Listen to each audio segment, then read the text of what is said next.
सास, माँ, बहू और बेटी। नहीं नहीं, ये कहानी इन सारे के सारे रिश्तों की नहीं, बल्कि 2 रिश्तों में ही सभी रिश्तों के होने की है। अरे बहू, मेरे और तेरे ससुर जी की रोटी मत बनाना, मैं बना लूंगी, दिन तक ठंडी हो जाती है। बहू जो कि एक वर्किंग लेडी थी। नहीं नहीं माँ जी, मैं अच्छे से कपड़े में लपेट देती हूँ ना, आप क्यों मेहनत करेंगी, माइक्रोवेव में गर्म कर लेना। अरे नहीं बहू, मेहनत मत कर, वैसे भी ऑफिस में कम मेहनत होती है क्या, जा रहने दे। लेकिन बहू मानती नहीं, वो सास ससुर की रोटी बना कर ही जाती है। दोपहर में खाने के वक्त ससुर जी कहते हैं, अरे बहू को रोटी बनाने के लिए क्यों मना कर दिया, क्या हो गया, ठंडा ही तो खाते आए हम लोग हमेशा से। अरे वो क्या है ना, सुबह ऑफिस जाती है, घर का सारा काम करने में वक्त लग जाता है, अरे थकती है वो अलग, तो मैंने सोचा बहाने से ही थोड़ा कम काम करवाऊं। ससुर मुस्कुरा रहे होते हैं। ये तो अच्छा है, बहू को समझना जरूरी है। वक्त बीत रहा था, घर में सब खुश थे कि एक दिन, माँ जी आप शाम को थोड़ा टहलने निकला करें, घर पर रह रहकर हड्डियां जाम होती है, पापा को भी ले जाया करिए, मैं वक्त पर तो आ जाती हूँ। बहू ठीक 5 बजे ऑफिस से घर आ जाती है। फिर चाय नाश्ता बनाकर सास ससुर के साथ बैठती, उन लोगों को सारा दिन का हाल बताती। रात को पति घर आता है। क्या बात है बेटा, ऑफिस से आकर कभी हम लोगों के साथ भी बैठा कर। अरे माँ, दिन रात काम करके मन ही नहीं करता, अगले दिन की फिर तैयारी होती है, आप और पापा ही कमरे में आ जाओ। इससे अच्छी तो बहू है, कितना भी थकी रहे, घर आकर हम लोगों के लिए चाय नाश्ता बनाना, फिर बातें करना। बहू ना होती तो हम बुढ़ा बुढ़िया तो बैठे ही रह जाते। सास और ससुर अब बहू के कहने पर शाम की सैर पर निकलने लगते हैं। सास की कई सहेलियां बनती है तो ससुर को भी कुछ बुजुर्ग लोगों का ग्रुप मिल जाता है। कैसा रहा सहेलियों के साथ शाम का वक्त? हम लोगों ने तो भाई खूब योगा किया। अरे हम लोगों को गप्पों से फुर्सत ही नहीं होती। वैसे मिसेस मल्होत्रा आज बहू के बारे में कुछ बोल रही थी। तभी वहाँ ऑफिस से बहू आ जाती है जो जींस और टॉप में होती है। क्या बात है माँ, क्या कह रही थी आपकी सहेली आपकी बहू के लिए? सास इस बार बहू को कुछ अलग तरीके से देखती है और उल्टा सवाल ही दाग देती है। क्या कह रही थी वो हटा, ये बता, तेरे ऑफिस में तो मर्द भी काम करते होंगे ना? बहू जो अब तक मजाक कर रही थी वो सीरियस हो जाती है।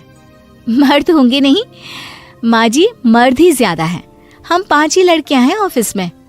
अरे तो अच्छा लगता है क्या ऐसे कपड़े पहनती हो?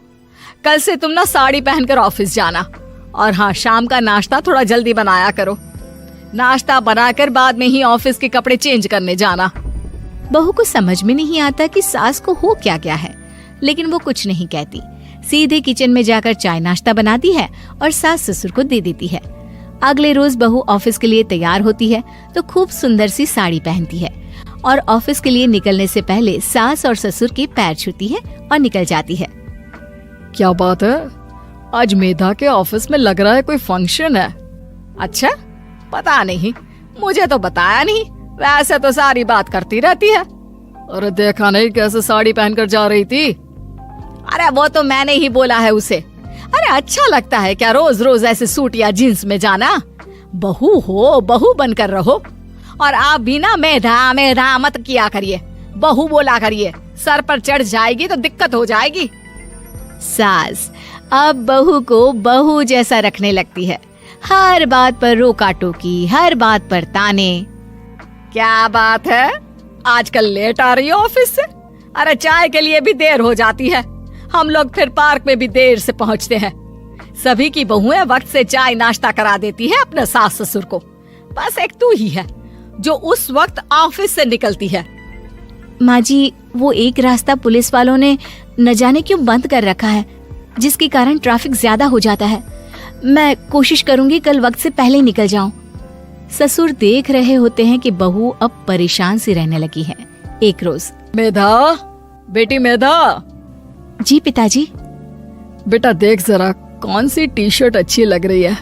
वो क्या है ना, शाम को सब बदल बदल कर टी शर्ट पहनते हैं, मैं भी सोच रहा हूँ कि आज कुछ अच्छा सा पहन कर जाऊं। हाँ पिताजी, ये सही है। ये लाल वाली ना बहुत जचेगी आप पर। मेरे पापा पर भी डार्क रंग बहुत जचता है। क्या चल रहा है? अरे ससुर के सामने घूंघट तो छोड़ो, ऊपर से रंग बताया जा रहा है टी शर्ट का। अरे बहू, कोई संस्कार दिए नहीं है क्या तेरी माँ ने? बहू इस बार बहुत निराश हो जाती है। वो वहां से तुरंत अपने कमरे में चली जाती है। अब बहू घर का सारा काम करती, ऑफिस जाती, लेकिन साड़ी और सर पर पल्ला लेकर। एक बार पड़ोसन उनके घर आती है। वाह सुमित्रा बहन, बहू का तो रूप ही बदल दिया। ठीक किया, बहू बहू जैसी ही अच्छी लगती है। अच्छा चलती हूँ मैं। पड़ोसन के जाने के बाद सास बड़ी अकड़ के साथ कहती है, देखा मेरा कमाल, कैसे मैंने मेधा बहू को कंट्रोल में कर लिया। अब बारी ससुर के बोलने की थी। हाँ सुमित्रा, बिल्कुल ये काम तो किया है तुमने, लेकिन कभी सोचा क्या खो दिया? क्या खो दिया? मैंने तो कुछ नहीं खोया जी। खोया है, पहले बहू जब ऑफिस जाती तुम्हारे पैर छूकर तुम्हें गले लगाती, लेकिन अब सिर्फ पैर छूती है। हाँ जी, ये बात तो आप ठीक बोल रहे हैं। पहले घंटों हम लोगों से बात करती, कमरे में ना जाती, ऑफिस से आते ही खुद की चाय, खाना, नाश्ता सब हम लोगों के साथ करती, सारी बात बताती। लेकिन क्या तुम्हें पता है, बहू की तबीयत खराब चल रही है, वो माँ बनने वाली है। ये बात मुझे बेटे ने बताई कि तुम्हें बता दूं। अब सास की आंख में आंसू थे। वो समझ गई थी कि लोगों के कहने में आकर उसने क्या खो दिया। शाम को बहू घर आती है तो माँ किचन में पकोड़े तल रही होती है। अरे माँ जी, आप रहने दीजिए ना, मैं आ तो रही थी। अरे नहीं, जा तू चेंज कर ले, मैं नाश्ता और चाय टेबल पर ही लगा रही हूँ मेधा। सास के मुंह से अपना नाम सुनकर बहू को बहुत अच्छा लगता है। माँ जी, कोई गलती हो गई है क्या? मेरे होते हुए आप काम करे, ये ठीक नहीं है। संस्कारी और समझदार बहू सास को माँ समझती है, लेकिन सास की बेवकूफी उसे सास ही बनाकर रखती है। बहू, मुझे भी थोड़े संस्कार और समझदार बनने का मौका दे, जिससे मैं भी बहू नहीं बेटी को देखूं तुझ में। और हाँ, मेरा होने वाला पोता क्या कहेगा कि दादी ने तो मेरी माँ को बहुत परेशान किया। बहू सास को गले लगा लेती है। नहीं माँ जी, वो कहेगा कि माँ को तो दादी ने बेटी बनाकर रखा है।